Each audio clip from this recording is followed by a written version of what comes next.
Bonjour! Aujourd'hui, j'ai reçu pour la deuxième fois Solène Bourque. La première fois, elle est venue nous parler des émotions. Et bien, cette fois-ci, elle est venue nous parler un petit peu de la suite de tout ça. Ça s'est entrecoupé avec le podcast sur les émotions. Elle est venue nous parler de la parentalité positive. Ça a été un podcast extrêmement intéressant et instructif, même pour moi, maman de 4 enfants. Je me suis rendu compte qu'elle a donné des stratégies vraiment concrètes. Elle a donné des trucs et la discussion a été vraiment passionnante. Alors, je vous invite fortement à écouter cet enregistrement-là. Bonne écoute. Bienvenue au podcast Grandir ensemble. Ensemble! Par Placote.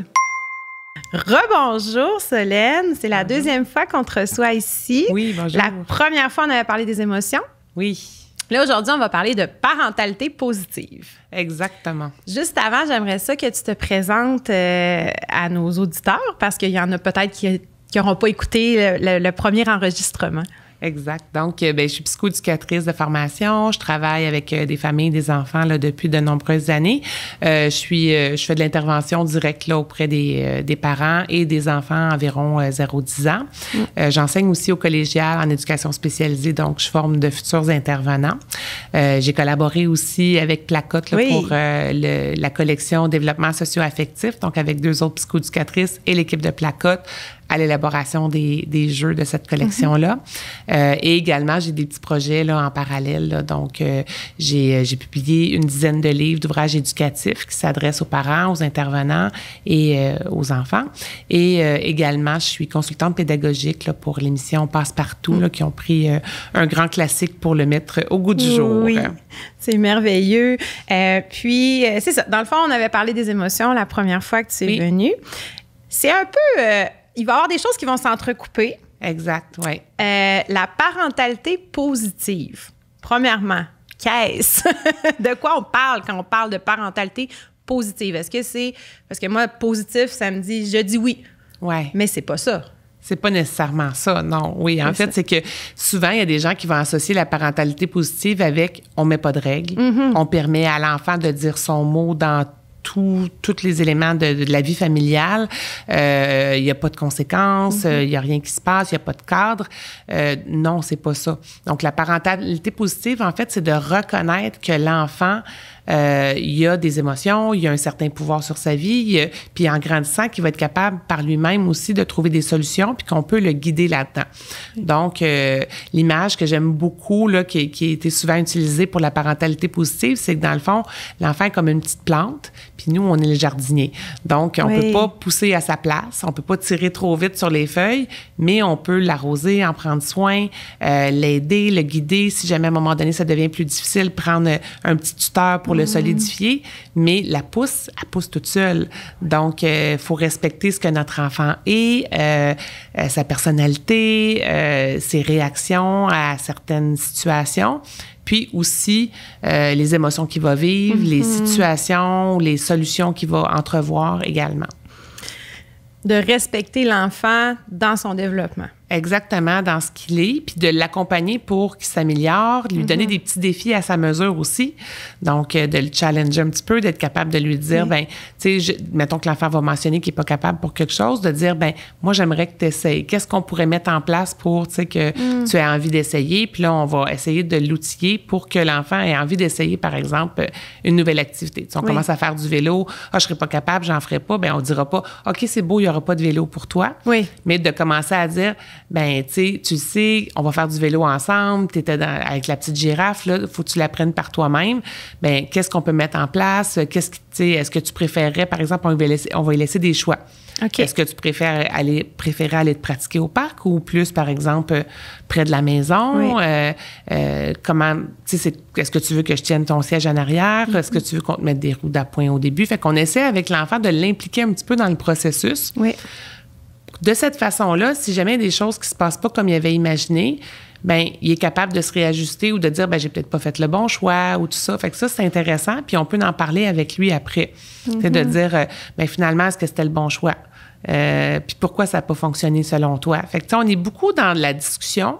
Puis c'est ça, c'est une approche qui est un petit peu plus démocratique, je dirais, dans le sens où c'est pas nécessairement l'enfant, en tout cas pas en bas âge, là, qui va décider s'il fait un geste agressif, de la conséquence logique ou naturelle qu'on va faire par rapport à ça.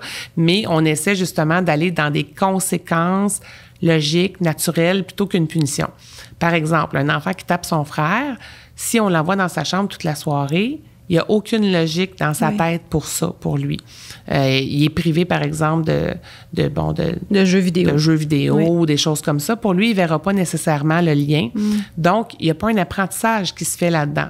Mais si on lui dit, par exemple, tu as vécu un conflit avec ton frère ou vous êtes chicané pour un jouet, par exemple, là, à ce moment-là, ce jouet-là peut être rangé pendant une période de 2 jours jusqu'à temps qu'on trouve une solution pour bien jouer avec. Donc là, ça peut être une solution que c'est nous qui l'appliquons quand même. Il y a une conséquence, mais la conséquence, elle est logique. Puis s'il dit « Hey, je voudrais avoir le jeu », bien, tu te rappelles, ça s'est pas bien passé la dernière fois, puis on n'a toujours pas trouvé de solution. Oui.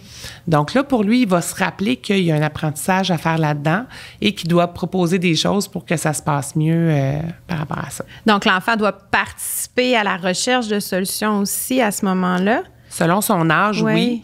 Donc, c'est sûr que je dirais qu'en très bas âge, un peu moins. On va donner des choix à l'enfant. Oui. Mais plus il grandit, je dirais à partir de 4 ans, 5 ans, 6 ans, là, il va être capable de contribuer, justement. Au début, des fois, il va peut-être sortir des solutions qui sont un peu moins réalistes, mais ça va être à nous, par exemple, de dire, est-ce que tu penses que ça se peut? Est-ce que c'est quelque chose qui va fonctionner selon toi? Puis en le questionnant, bien, on va l'aider, on va l'outiller pour finalement qu'il fasse le meilleur choix possible ou qu'on l'aide à faire le meilleur choix possible, puis à assumer les conséquences de son choix par la suite. Oui. Donc, la parentalité positive, on entend aussi éducation bienveillante ou parentalité bienveillante aussi. Je sais que les termes, c'est la même chose. C'est la même chose. Donc, dans le fond, c'est qu'on veut justement que le parent soit dans un mode de compréhension de l'enfant. Oui. Donc, de comprendre le sens du comportement. Pour nous, comme adultes, certaines situations peuvent sembler assez banales, par exemple, mais pour l'enfant qui vit une situation difficile, par exemple un conflit avec un ami, nous autres, on le sait, là, souvent, on va dire, ben non, c'est pas grave, là. Demain, il va être ton ami, il va jouer avec l'enfant qui revient de l'école en disant, tu sais, bon, Rebecca et puis mon ami avait pu jouer avec moi, tu sais. Puis nous autres, on le sait, là, ça va être fini demain ou après-demain. Puis on dit, ben là, fais-toi-en pas, elle va jouer avec toi demain. Mais à ce moment-là, pour l'enfant, c'est grave. Il est arrivé quelque chose de grave, alors on doit être capable, d'une part, de nommer, valider l'émotion de l'enfant, de dire « Oh mon Dieu, t'as de l'air, tu sais, vraiment peiné de ça. Est-ce que tu veux me raconter ce qui s'est passé? Puis, comment tu peux... Est-ce qu'il y a quelque chose que je peux faire pour que tu te sentes mieux en ce moment? Est-ce que tu veux un câlin? Est-ce que tu veux qu'on passe un petit moment de lecture ensemble? Puis, qu'est-ce que tu peux faire demain? Tu sais, si tu as le goût d'aller vérifier si elle est encore ton ami ou tout ça, puis on peut, tu sais, comme proposer des petites stratégies ou l'aider à trouver des stratégies par elle-même. Donc, on est vraiment là comme un guide. Puis, c'est sûr que l'enfant, c'est ça, des fois, de la difficulté à se projeter ou à imaginer. Fait qu'on peut lui dire, tu sais, ça se pourrait que la situation, elle se calme en quelques jours, mais pas en banalisant, de dire, ben là, t'as pas besoin d'avoir de peine pour ça, là, ça va être réglé demain. Donc, on se centre sur le moment présent puis l'émotion qui est vécue et on essaie de comprendre le sens du comportement. En fait, c'est de se mettre à la place de l'enfant. C'est comme si on se mettait dans la position de l'enfant puis de dire, OK, si moi j'avais 4, 5, 6, 7 ans, que je vivais ça, ça se pourrait que j'ai l'impression que mon univers s'écroule, même si c'est pas grand-chose comme avec mon regard d'adulte. Donc, puis je dirais qu'à partir du moment où on fait ça, la première étape, là, valider les émotions, de dire « Ah, mais je comprends, tu as vraiment de la peine, hein, parce que, tu sais, bon, Rebecca ou Juliane, tu l'aimes beaucoup, puis tu aimes ça jouer avec. » Déjà, je vous dirais qu'on vient de changer la réaction là, de l'enfant pour la suite des choses. Parce qu'il s'est senti entendu, compris dans l'émotion qu'il vivait. On revient sur les émotions, c'est sûr. Ça. Mais aussi qu'il va avoir une certaine ouverture à entendre les solutions possibles.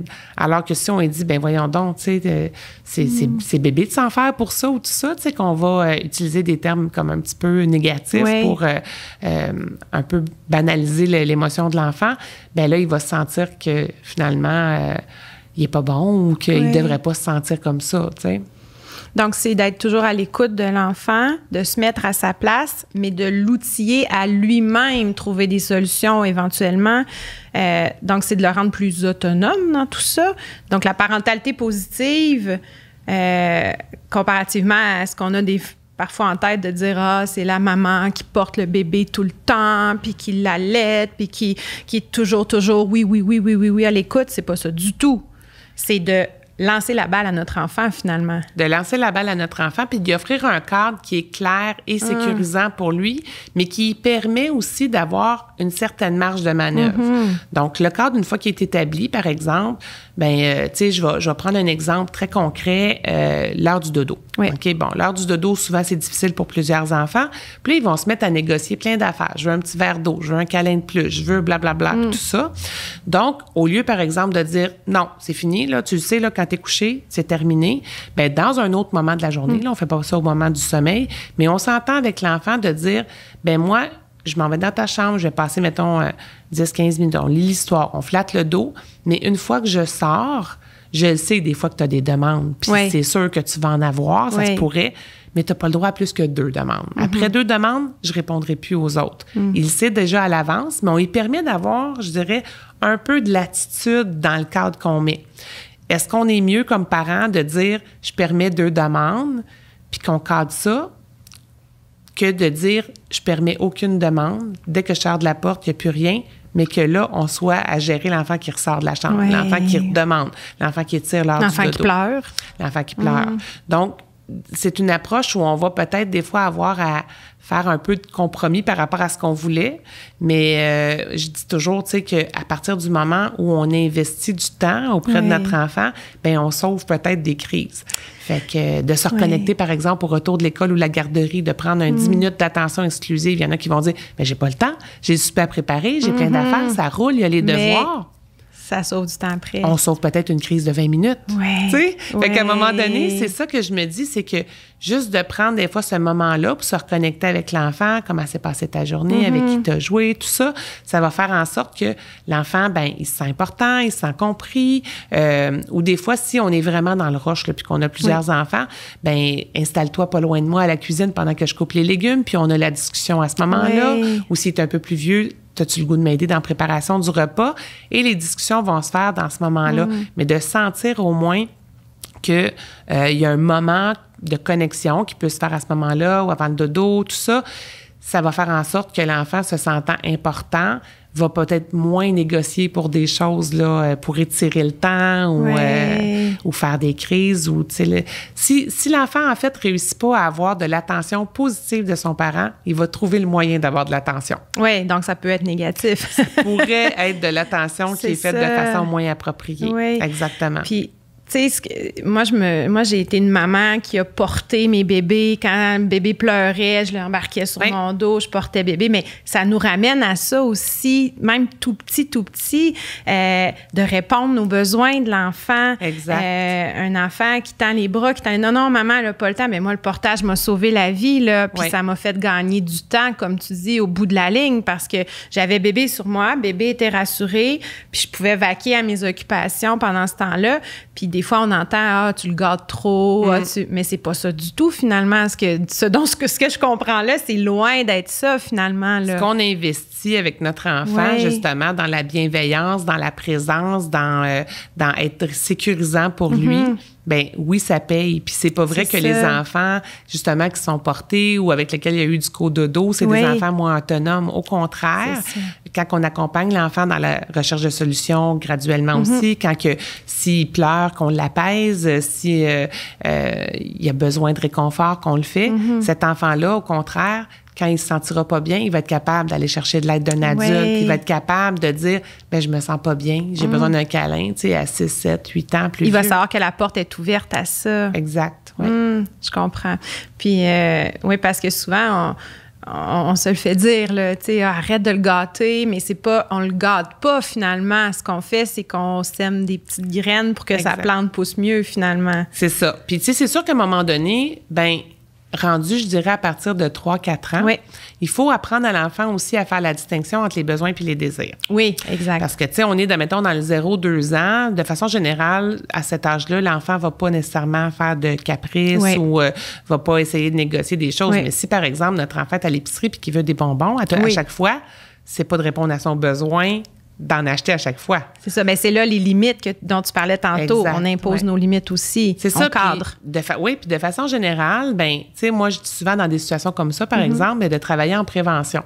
Oui. Fait que là, on est dans l'auto avec l'enfant, puis de dire, là, on s'en va à l'épicerie, OK? Là, tu le sais, c'est comme à chaque fois, on n'achète pas de bonbons à ce moment-là. Fait que quand on va être pas loin des caisses, si jamais tu m'en demandes, ben non, on n'en achètera pas. Par contre, parce que là, on va essayer d'y aller dans le positif aussi, ben c'est toi qui vas choisir les céréales cette semaine entre telle boîte et telle boîte, par exemple. Ou tu vas choisir les pommes. Les pommes, c'est ça. Ça. Fait qu'on implique l'enfant de cette façon-là. Fait que là, si à un moment donné, il pointe des bonbons, de dire, ben non, tu te rappelles, on en avait parlé. Qu'est-ce que tu choisis, toi, dans l'épicerie? C'était quoi déjà ta responsabilité?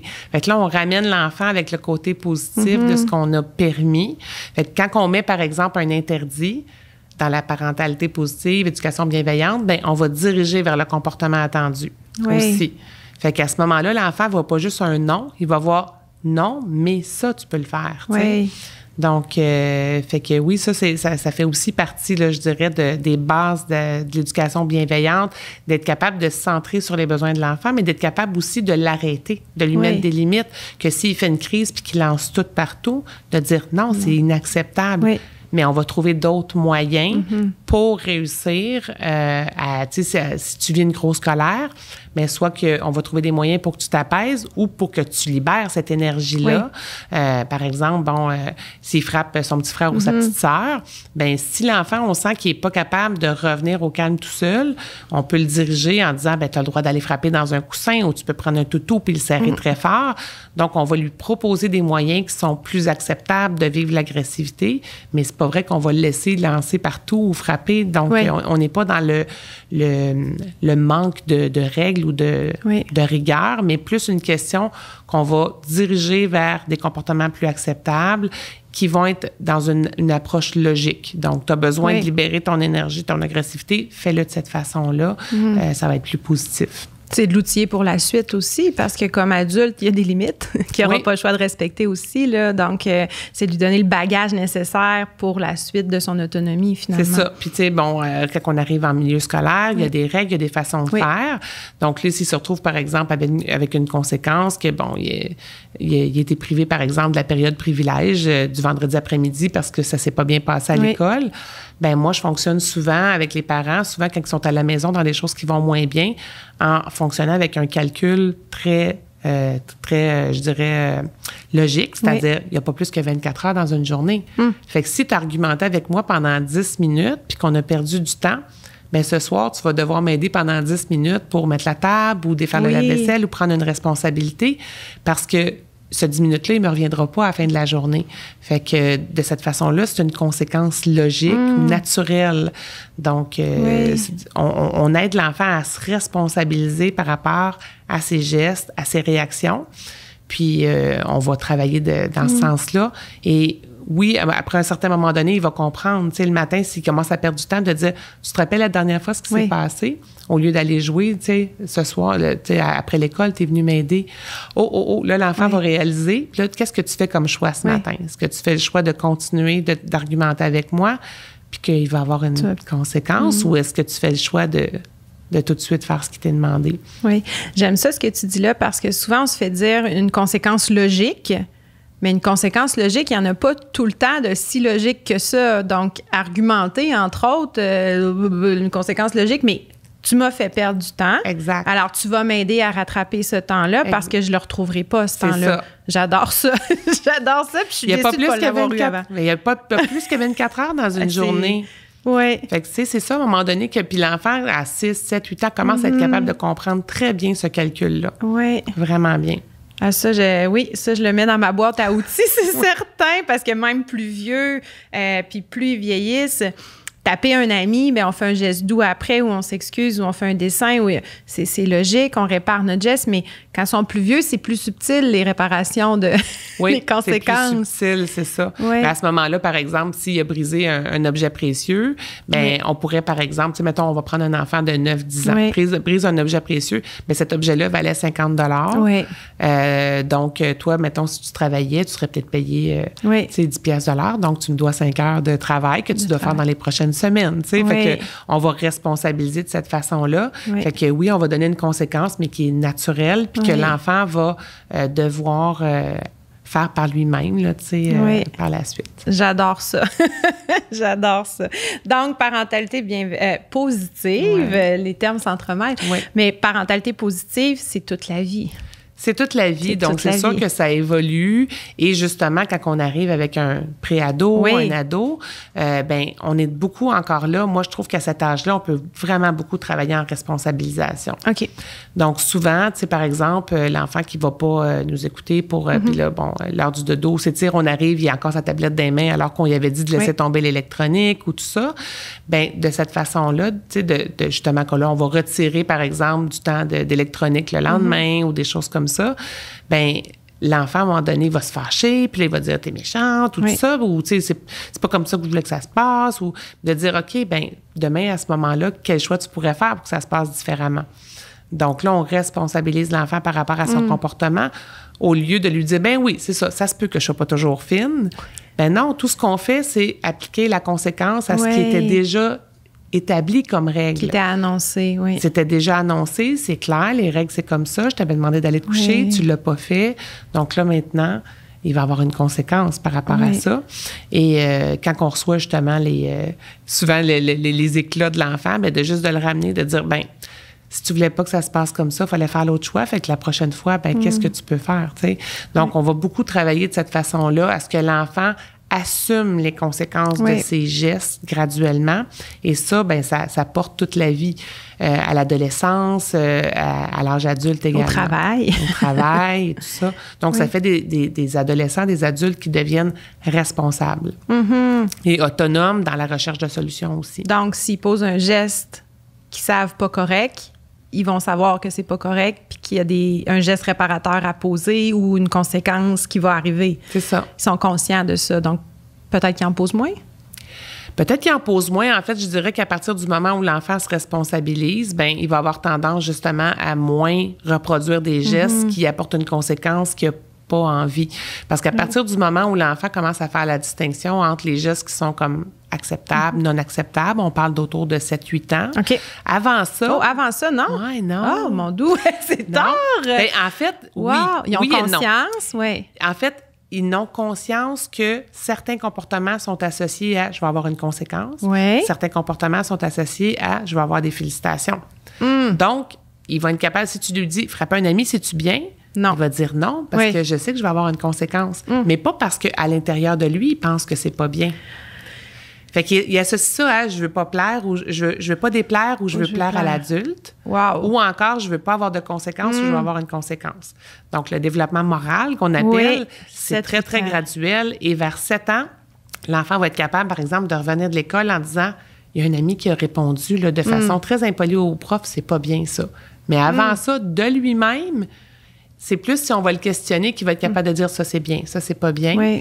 Je pense à l'école des monstres, avec les comportements, tu sais, il va être capable de distinguer. C'est un jeu chez Placotte, là, un jeu chez Placotte où, tu sais, ils doivent identifier un comportement. Est-ce que ce comportement-là, il est comme pouce en l'air ou il est négatif? Et il va être capable de le faire, de l'identifier, mais beaucoup par le fait que ce geste-là va apporter une conséquence positive ou une conséquence négative. C'est tout.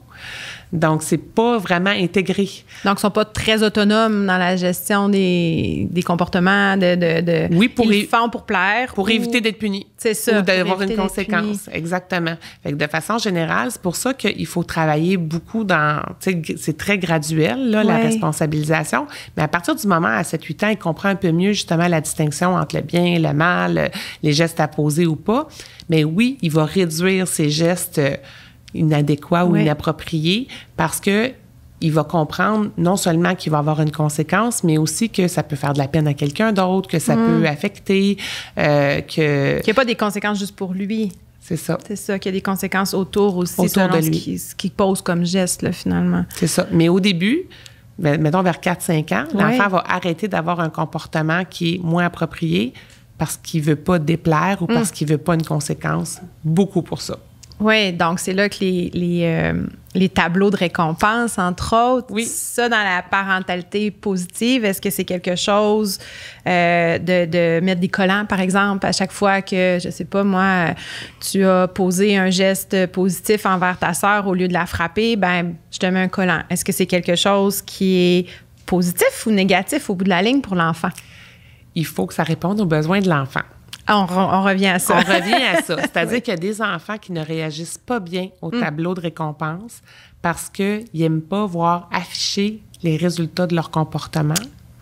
OK? Oui, fait que là, si on, mettons, ils voient les semaines, puis là, la semaine passée, j'avais des étoiles à tous les jours, puis là, cette semaine, c'est plus dur. J'ai juste une journée, c'est difficile pour eux. Il y a des enfants qui ne sont pas capables de vivre avec ça, puis que ça, s'ils voient qu'ils n'ont pas grand-chose de récompense, ils vont comme tout saboter. Ils vont juste arrêter. Ils vont tout arrêter. OK. Ça peut des fois, ça peut être pire.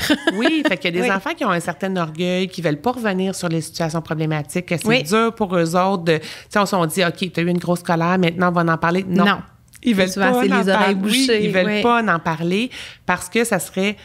d'être confronté à nouveau à « j'ai pas bien agi, je suis pas fière de moi ». Donc, des fois, ces enfants-là vont être plus sensibles au tableau très, très affiché sur le frigo et tout ça. Parce qu'ils savent quand ils ont fait quelque chose de pas correct. Ils savent intérieurement, même s'ils ne démontrent pas nécessairement. Ils sont capables de l'associer à « maman sera pas contente, papa sera pas content, je vais avoir une punition ou une conséquence ou ils seront pas fiers de moi ». Donc, pour certains enfants comme ça qui sont plus sensibles, on peut penser, par exemple, à un petit pot avec des jetons ou des affaires comme ça dans lequel il peut accumuler des choses, mais qui n'est pas nécessairement à la vue de tout le monde. Fait qu'il peut avoir un petit coffre dans lequel il accumule des petits jetons. Puis quand il y en a tant, tout ça, ça peut être intéressant. Parce que oui, c'est sûr que les systèmes de renforcement fonctionnent assez bien, je dirais à partir de 5-6 ans là, jusqu'à une dizaine d'années. Ça fonctionne très bien avec les enfants. Mais il y en a qui sont plus sensibles à l'affichage, je dirais. Là. Nous autres, on a tendance à se faire des super beaux tableaux où on met ça sur le frigo. Oui, tout puis on est fiers. Tout le monde, on monte à la visite qui vient. Bon, là, on n'a pas beaucoup de visites en ce moment, mais bon, on montre aux gens, regarde le tableau, tu dois être fier de toi. Puis il y a certains enfants qui sont vraiment intimidés par ça. Donc, ça peut avoir l'effet complètement inverse. Oui. Ah, mais ça, c'est important de le savoir puis de le garder en tête. Le garder en tête, exactement. Fait que ça, cette partie-là, même chose, quand on parlait des retours sur les situations, c'est toujours bon de faire un retour sur une situation. Mais il y a des enfants que revenir tout de suite après l'apaisement de la colère, ils n'ont pas envie. Ils ont de dire « Ah, j'aimerais ça qu'on parle de ta colère que tu as eue, tout ça, ça ne marchera pas. » Il va dire non, il ne voudra pas en parler.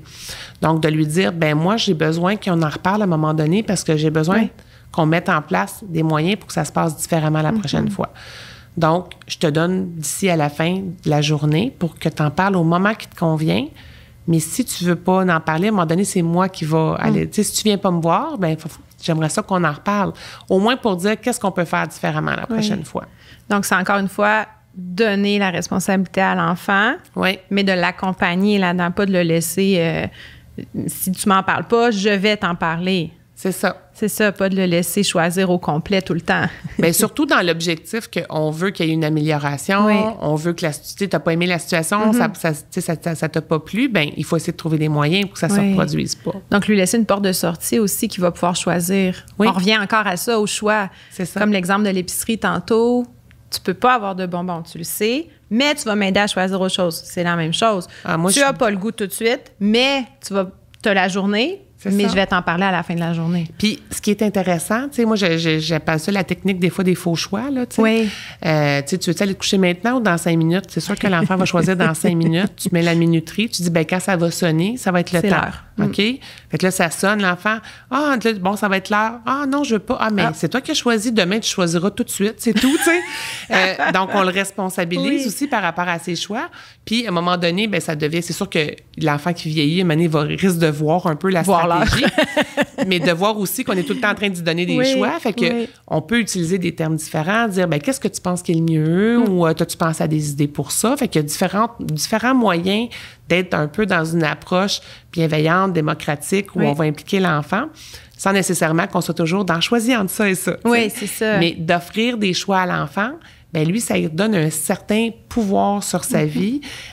Et ce qu'on veut comme parents, c'est pas nécessairement avoir le pouvoir sur l'enfant. On veut avoir notre propre pouvoir, c'est-à-dire de nous être capable de mettre des règles qui nous conviennent, qui répondent à nos valeurs, qui vont faire en sorte qu'on va éduquer nos enfants de la façon qu'on souhaite, mais dans la mesure où l'enfant, c'est pas le parent qui a tout le pouvoir, puis l'enfant qui en a aucun. Lui, son pouvoir, c'est des fois justement de faire des choix, de proposer des idées. Peut-être qu'il peut être farfelu, puis que là, on va le remettre en question en disant, ben non, là, ça, c'est pas possible qu'on fasse ça. Je prends, entre autres, des stratégies qui est un peu plus vieux. On peut faire ce qu'on appelle des conseils de famille. Oui. Donc, une fois par semaine, le dimanche soir, on fait un souper, puis là, on discute. Comment on aimerait que les choses se passent cette semaine? Est-ce que les gens ont des demandes spéciales? Fait que le parent pourrait dire, ben moi, cette semaine, j'aimerais ça que tu fasses la responsabilité de, m'aider à mettre la table à tous les soirs parce que c'est une semaine, plus importante au travail, puis j'ai besoin d'aide. Et l'enfant pourrait dire, par exemple, ben moi, j'aimerais ça me faire dodo 15 minutes plus tard. Tu sais. Puis là, les parents vont évaluer les demandes. Fait que c'est sûr que des fois, les demandes sont un peu loufoques. Tu sais. Un enfant va dire, ben moi, j'aimerais que tu dises tout le temps oui, tu sais, par exemple. Surtout au début, j'imagine, quand on instaure ça, surtout au début, ils doivent essayer d'avoir des affaires plus pas positives, mais ils doivent pousser un petit peu plus leur chance. Là. C'est ça. J'aimerais prendre du dessert avant le souper tout le temps. Ça. Ou tu sais, j'aimerais prendre 2 desserts ou des choses comme ça. Fait que oui, ils vont y arriver. Puis là, c'est de la questionner. Qu'est-ce que tu penses que ça va avoir comme impact si c'est ça qui se passe? Tu sais, par exemple, justement, j'aimerais ça que vous disiez tout le temps oui. J'ai une famille à qui c'est arrivé. L'enfant a sorti ça vers 8-9 ans au conseil de famille. J'aimerais ça que vous disiez oui. Alors, on va commencer tout de suite? Non. C'est ça. Donc, de dire, OK, qu'est-ce que tu penses qui pourrait arriver si on dit tout le temps oui? Ça serait quoi les conséquences de ça au quotidien? Puis là, on sort des situations. Puis là, il va réaliser que ça n'a juste pas de bon sens de dire toujours oui, parce que ça a un impact sur lui, sur les autres et tout ça. Donc, fait que oui, ça peut être intéressant. J'aime bien ça, là, avec, je dirais, on ne fera pas ça avec un enfant de 3-4 ans, mais les pré-ados, ados, ça peut être quelque chose de le fun à faire de ce côté-là. De cette façon-là, ils ont un espace pour discuter de leurs demandes. Et pour les enfants qui sont dans des demandes, tu sais, toute la semaine, qui vont dire « Maman, je veux ci, je veux ça », bien, on peut leur dire en disant, bien, garde ton idée, tu la proposeras au conseil de famille, tu sais. Donc, ça permet aussi de donner un espace là, pour les demandes spéciales au lieu qu'ils arrivent toute la semaine. Bien, ça, ça vient comme d'arriver parce que souvent, ils vont répondre, oui, mais je vais l'oublier. Avoir peut-être une boîte de conseils de famille. Écris-le, mets-le dans la boîte, puis on en rediscute dimanche. C'est ça, exactement. Puis il y a des classes qui font ça, là, ce qu'ils appellent vraiment des conseils de coopération. Donc, justement, dans la boîte, les gens peuvent aller écrire des choses qu'ils ont trouvé le fun, qui se sont passées dans la semaine à l'école, des éléments qui ont été plus déçus. Par exemple, j'aurais aimé ça que vous preniez le rang, tout le monde ensemble, au moment que le prof l'a dit, parce qu'on a manqué 5 minutes de récré à revenir en classe. Fait qu'un enfant va être capable de nommer un inconfort. Et là, ils en discutent ensemble. Fait que oui, il y a une petite boîte dans laquelle ils peuvent aller écrire des choses tout au long de la semaine. Et à la fin de la semaine, le prof va ouvrir la boîte, va regarder un petit peu. Et ça favorise un espace justement pour nommer des choses. Puis le nom de l'enfant, il n'est pas là. C'est pigé de façon comme ça. Fait que, c'est sûr qu'à la maison, c'est différent, là, mais oui, pour ne pas perdre les idées, ça peut être une bonne idée. Pour ne pas perdre nos idées, c'est ça. Puis là, tantôt, ça, c'est plus vers les ados, pré-ados. Qu'est-ce qu'on fait quand les ados, pré-ados, il y a un moment qu'ils vont s'enfermer dans leur chambre, qu'ils veulent plus en parler avec leurs parents, qui n'ont pas le goût de discuter de tout ça avec leurs parents? Puis est-ce que c'est de leur laisser leur espace parce qu'on veut continuer de les accompagner, on veut continuer d'être avec eux, puis de connaître ce qu'ils vivent, de continuer de les aider à les outiller pour la suite? Qu'est-ce qu'on fait à ce moment-là quand l'enfant va dire « Ah non, là, ferme la porte de ma chambre, puis tu viens pas me parler, je veux pas te parler ». Qu'est-ce qu'on fait dans ce temps-là? Parce que...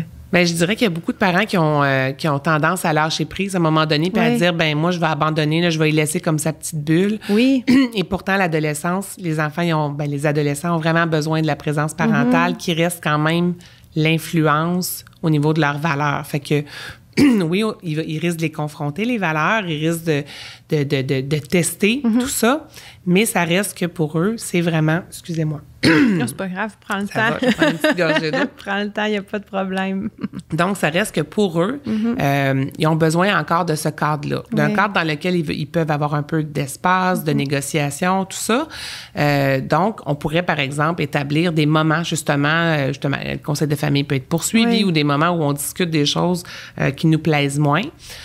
Puis, aussi comme parent, de maintenir le lien, tu sais, d'aller questionner, de continuer de demander à l'enfant comment s'est passée ta journée, tout ça.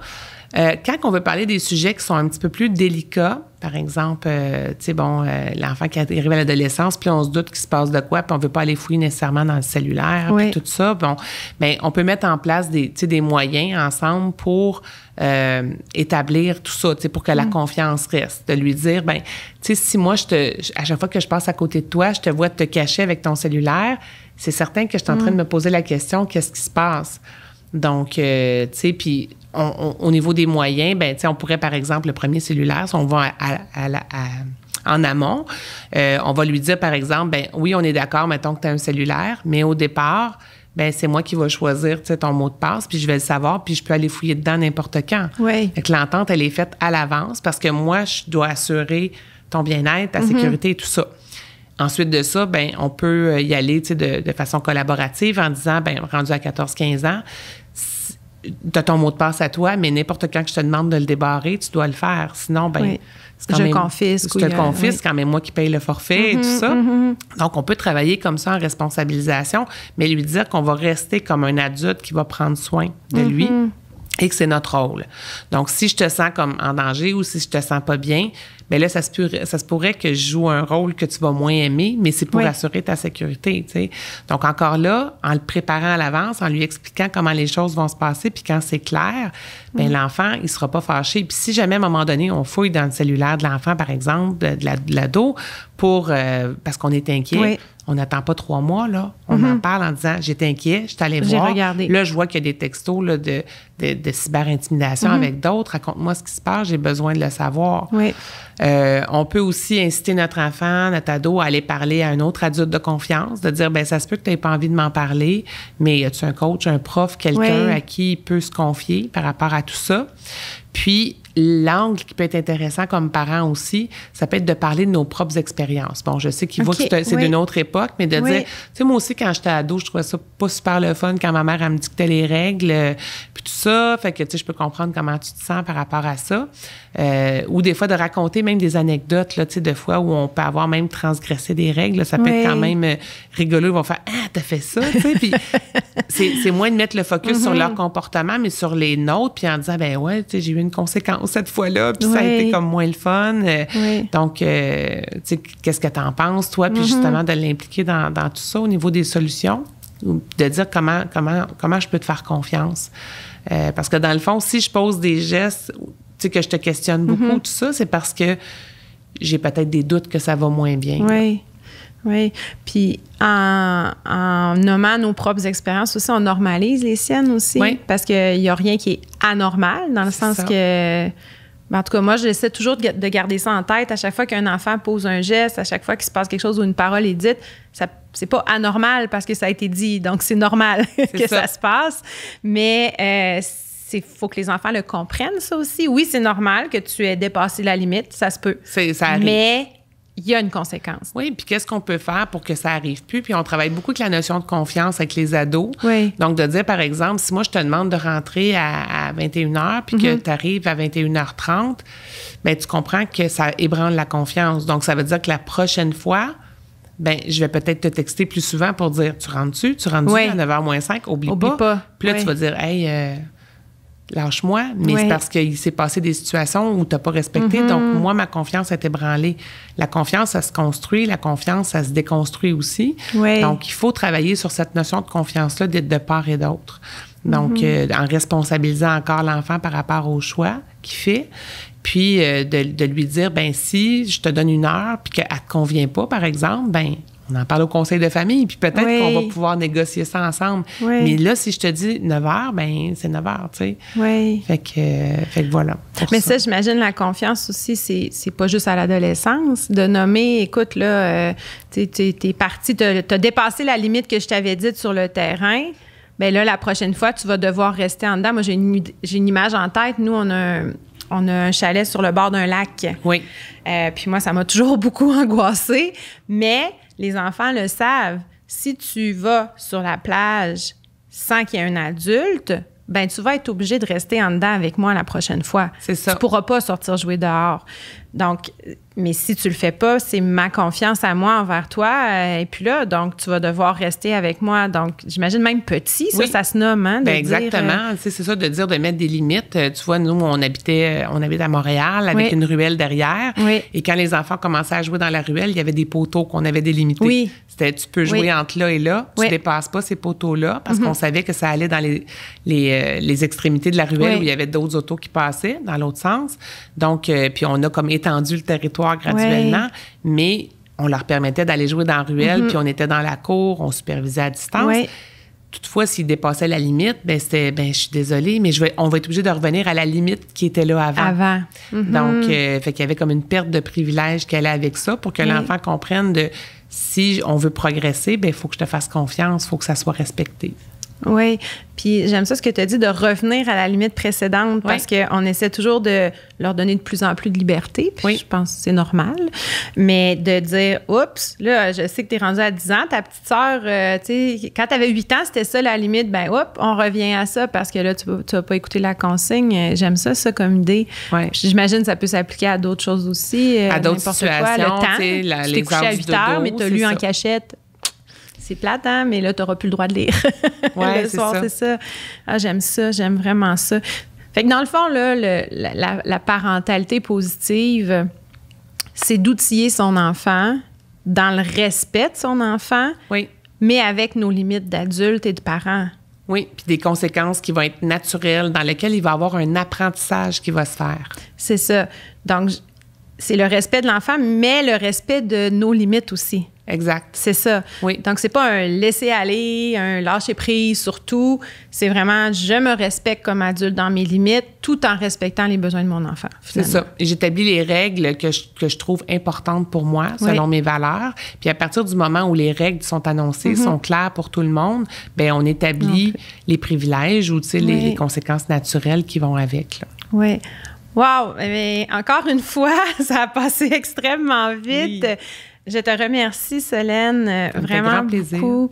Encore une fois, je pense que les parents vont avoir appris, vont avoir aussi, je l'espère, en tout cas moi, personnellement, j'ai encore retiré des bons trucs, des bonnes idées à mettre en place, bien entendu, dans notre cadre familial à nous. Oui, c'est ça. C'est toujours de garder ça en tête. C'est ça, puis d'y aller selon les réalités, parce que chaque famille vit des choses différentes, ont un nombre d'enfants différent, donc il y en a qui ont des particularités, qui vont avoir des diagnostics, tout ça, fait qu'il faut vraiment se centrer sur la dynamique qu'on a et sur notre instinct de parent aussi. Des fois, on le sait, là, certaines stratégies qui fonctionneront pas bien ou moins bien avec notre enfant, fait qu'on s'ajuste. Oui. Puis si on veut en apprendre plus sur toi, sur tes produits, tes livres, tout ça, tu as un site Internet? Oui, j'ai un site web là, qui va être mis à jour dans les prochains mois, là, donc, mais qui est actif en ce moment, là, qui est solenebourg.com.